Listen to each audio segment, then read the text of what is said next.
Hello hi guys. तो এটা ମୁଁ ସକାଳୁ ସକାଳୁ କ୍ଷେତକେ ଏଟା ବାହାରି ଆସିଲି। ତ ଦେଖୁଥିବେ କୁହୁଡ଼ି ବି କେନ୍ତା ଲାଗିଛି। ତ ମୁଁ କ୍ଷେତ ପାଖକେ ବି ତ ଗାଇସ୍ ପ୍ୟାଣ୍ଟ ପୁନା ମୁଁ ପାରିଥିଲି, ସେଥିର୍ଲାଗି ଧାନ ଖାଲ ଖାଲ କରି ଦଉଛି।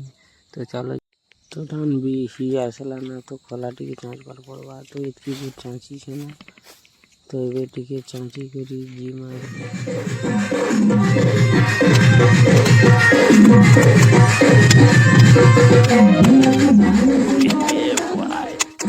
तो गाइस आज इतना तो काल के चाँच तो जिमा घर के टाइम भी गलना 9 बज गलना।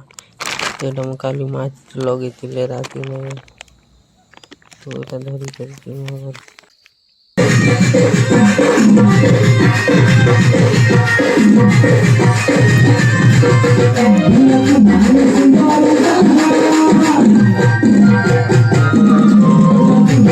देना तो चाचा पी करी डायरेक्ट आर बार पड़वा खेत के। तो आर गोटे वीडियो रे देखा हमार टाटा बाय बाय।